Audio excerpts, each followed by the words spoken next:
Starks. Yes! And boy, do the Knicks need something to happen. You know, the one thing I like about John Starks, so combative. Doesn't matter, he'll win 6 in a row, he'll come down, he'll take that shot. He keeps coming at you, and he's the kind of player you love to have on your club. Hancock looks inside for Mourning, guarded by Charles Oakley now. And that'll be a foul on Oakley. And both Ewing and Oakley struggling to keep Mourning in front of him. Up on him. Mason gets it, kicks it to Oakley. Mourning. Got it. He's got a terrific size advantage on Mason. Smith is wide open down there and gets fouled from behind. Foul by Alonzo. Real happy about it. Maybe it's the fact that they've been there before. They know that they really don't have a ways to go or anything. There's a near steal. Yes, it is. And Anthony tries to regain his balance. Just takes it off. Here's Mourning, taken by Starks. Fires right side to Hubert Davis. In and out, rebound, Starks. Got it.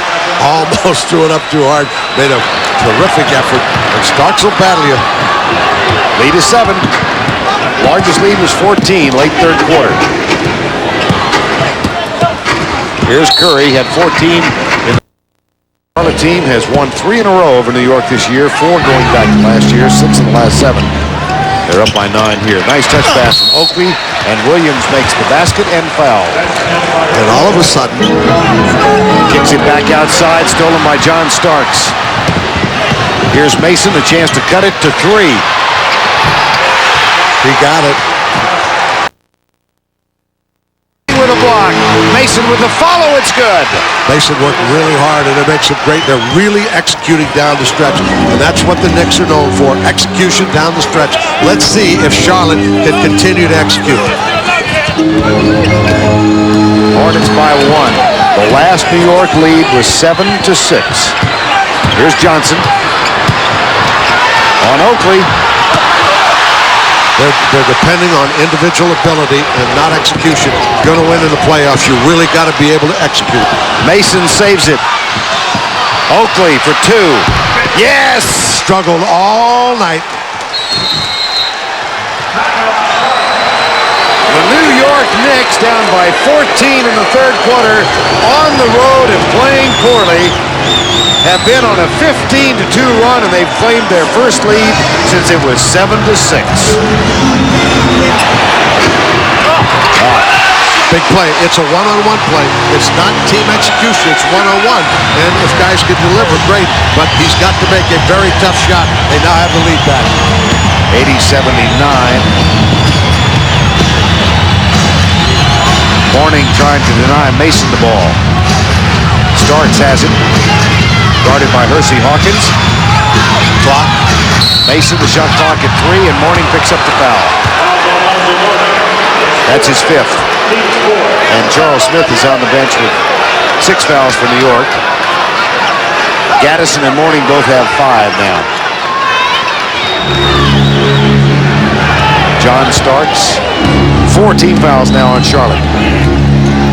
Hubert Davis, tough shot. Williams with the follow. And Mourning scores it away. Yep, couldn't afford to get that 6th foul. Knicks take a 1-point advantage, 3-13. And the Knicks bench is really into it. This is one of those games you've played miserably, you've struggled all night. Now you got a chance to win it. You got guys on the bench who are really performing for you, off the bench performing for you. And the defense holds up. Underneath, tough shot for Mourning. Rebound Oakley. The Knicks have it in the lead. Yeah, ill-advised shot. And the Knicks with 4 timeouts, they're going to take one. We've got 2 minutes and 48 seconds remaining in regulation play. And the Hornets with that big front line can really rebound. And that's one of the reasons they become a really good defensive club. Sutton. The follow, no. Loose ball foul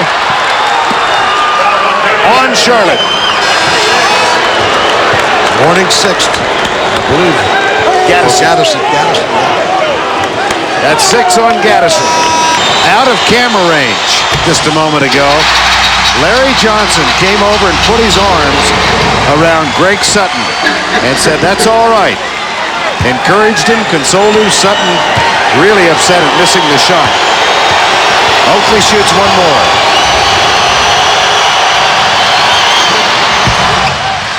The lead is 2, 1:36 to go. NBA basketball, you shoot yourself in, you shoot yourself out. That's not the case tonight. It's defense yourself in and defense to keep you in the game. Johnson guarded by Oakley. Play him straight up, fade away. Got it! Patented shot. What has to happen when he makes that step out, somebody's got to come, get their hand up. Stark's going to get a timeout right here. Timeout comes with 1:14. Mason and Williams. Here Starks popping out and gets the ball into Oakley. Takes the jumper, no. Gets the offensive board, and it's good, and he's fouled. Surprised they went to Oakley on the post-up. They must have liked the matchup.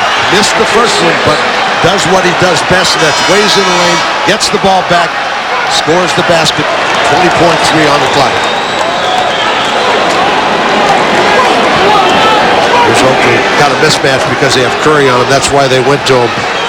And Curry has no chance. How did Curry wind up on Oakley? He either switched on the play. For whatever reason, they have three. Well, they now have 3 guards on it, but they have a timeout.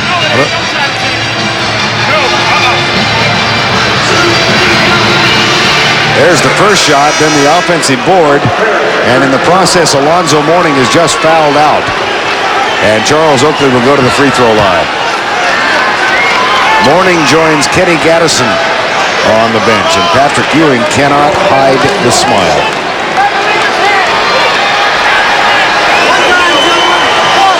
Oakley without a rebound for the first 12 minutes he was on the floor. He struggled at the line tonight. He struggled overall offensively from the field.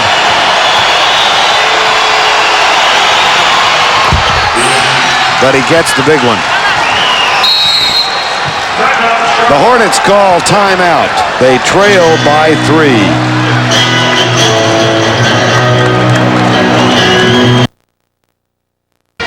Starks drops off. They get it to Johnson. Throw it away. And that's exactly what Johnson wanted to do. I don't know what Curry was thinking about it. Kevin Kiley has a report on what the play was intended to do. Vern, thanks a lot. I listened in on the timeout, and what Coach Bristow was trying to do was get the ball to Larry Johnson and then post up the shooters at the three-point line. Curry was not the first option, and I think he was surprised when Larry Johnson threw the ball back to him right away.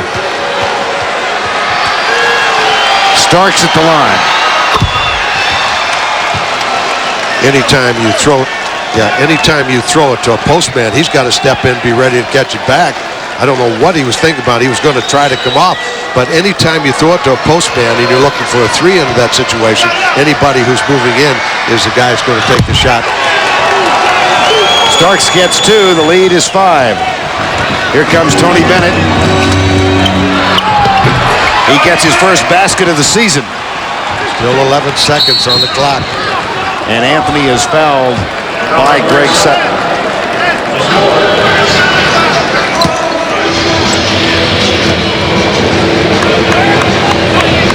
Well, who'd have thunk it, huh?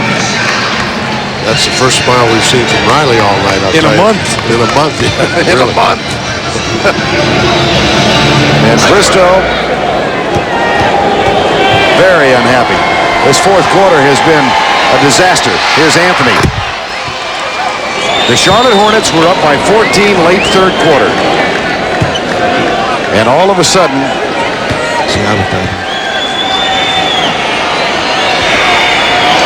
the New York Knicks lead by 5.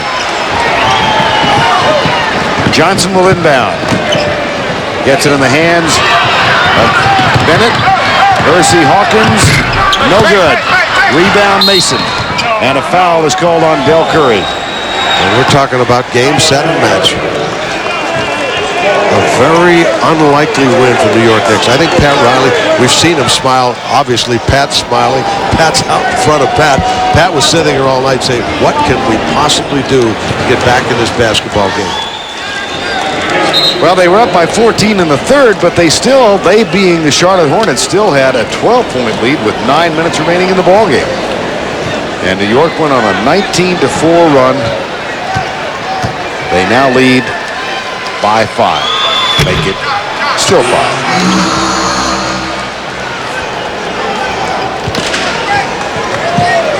Patrick Ewing tried to go a couple of minutes in the second half. Derek Harper stayed out the entire second half. Ewing with a strained hamstring. The tip from Anthony, lane violation. Anthony came from the backcourt. That's a trick that the Chicago Bulls used for years with Pippen and Jordan in particular. He was in there, almost got away with it, did tap it in, tap the miss in. But you've got to match up with those kind of guys outside when you've got guards out there that'll run that lane. There's Bennett. Off the mark. The Indiana Pacers have won the Central Division because the Charlotte Hornets lose a 14-point lead and the ball game by 5 points. A 27-10 run over the last 9 minutes of the game. And almost inexplicably, the New York Knicks come from 14 down in the third quarter, and they wind up winning the ball game by a 91-86 count. And Kevin Kiley is with Patrick Ewing. Thank you, Vern. Patrick, how's the leg, first of all?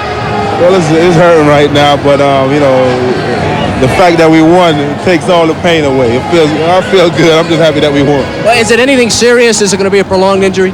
I hope not. I don't think I'm going to play tomorrow and then see about Sunday. But I'm just going to take it a day at a time. A huge win for the Knicks. You had lost 2 straight. You were way down. You're on the bench. Charles Smith is on the bench. And you guys were having a blast watching that comeback. What does it mean to the team? It means a lot. You know, with this win, we clinched the number 2 spot in the East, so we're very happy about that.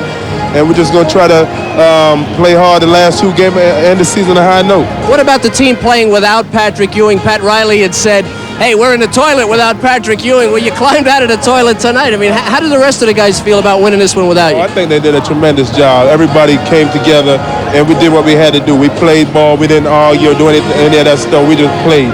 All right, Patrick, we'll feel better. Thank you. All right, great season. Back to you, Vern Chuck. Okay, Kevin, thank you very much. Patrick Ewing in a rare role as a spectator tonight, and our player of the game is John Starks. 18 points, 7 assists, 4 rebounds, a huge 3-point basket that cut the lead to 3.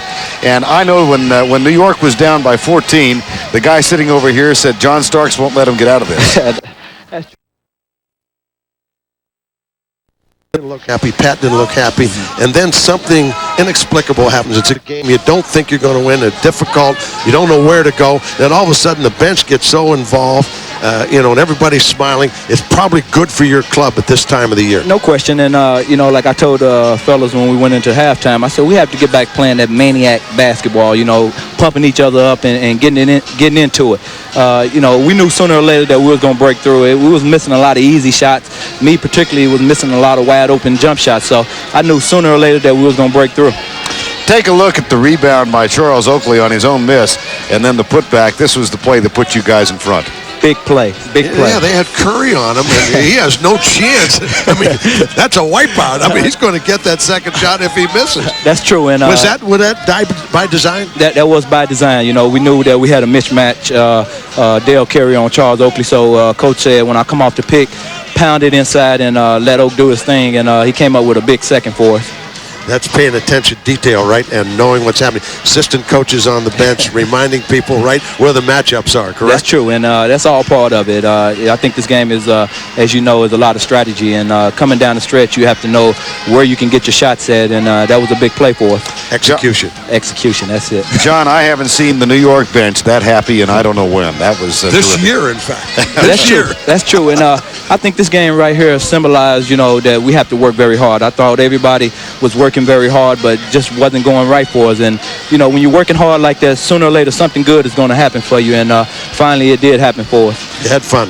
Exactly. Congratulations, John. We'll see you in the playoffs. All right, thanks All a lot. right. Right now, let's go back to our Atlanta studios. Fred Hickman and Dick Versace. The final, New York wins it by 5.